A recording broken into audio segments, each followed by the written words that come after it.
he majored in economics and sociology. And he really liked to talk. And so he actually, he made a speech. They were going to lay off some of the professors at that time because the money was tight. And he made a speech and saved the professors' jobs. So he was very proud of that, and he found out that he liked to talk. These are just some of this is a picture of his home. And they put a penny into there, into the I believe it was the fireplace, so that they wouldn't be considered penniless. And he went back later and found the penny. And this is just some pictures of his hometown. There's his high school. He loved to read. One of his favorite books was, oh my gosh. And then again, you can just look right there. That Printer of Udell's, yes. Because you sometimes, especially some of us who are older, you forget things. So you can look and, oh, that was about his first speech. But he loved, reading, and he went to church and did plays, so that's where he kind of got his acting experience.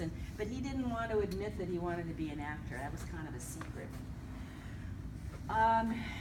His first job after he graduated from high school, and this over here, the General Electric Theater, has 2 videos that are really excellent. If you have time, if there's space for your group to go in there and sit down, it explains a lot of this area in here, his early life. Can I just back you up? Of course. Okay, I'm just going to put in a few things. All right, the great communicator. All right, what's the great communicator doing? He's writing, all right?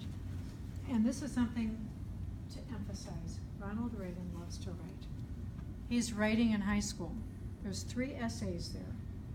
Fortunately, his mother kept them. I'm assuming they're original.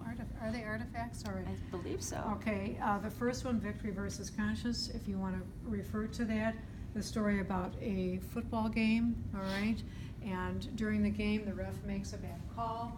The football player knows that the bad call was made. At the end, his team wins. Should he tell the ref that he made a bad call or keep quiet? Is it better to win or do the right thing? Right there, you've got the kids. And of course, what does he do? And the kids will say, he told the ref. Yes, he did the right thing. Who do you want to be president? Who do you want to be president? Here's a great point. Okay, Eureka College, he got something that was during that time called the Poor Students Scholarship. That's how he was able to go. And reading and writing, just as Kathy was talking about, and communicating and talking. Take a look at this, and I'll ask students, who do you think Ronald Reagan is? And here, okay, this is how many times do we see this pose? He's thinking, all right? He's quiet, he's thinking, he's thoughtful. Take a look at him here, 3rd grade. Take a look at him in college. All right, what a difference. All right, he graduates in 1932. So adults, what's going on in the 30s? The Depression. The Depression. The kids may not know about that. Also economics. That's a good place to stop right there. What is economics? Because you're building him up, right? Who is this person? If you simply talk about economics, and some of the kids will know, even in the 5th grade, they will know about how money comes in and how money goes out. You know, they'll understand it. And as someone said, a great example is your allowance. Your parents give you an allowance, but they keep some back for taxes, you know, or whatever. However, you'll come up with your own story. 1932, and I'll make this transition, graduates from college, goes to see if he can find a new store in town, Montgomery Ward's. The adults will get a laugh out of this, can't get a job. The star of one of the teams gets the job, and what to do. All right, now turn it back to you, Kathy. Okay, so he decides, well, maybe he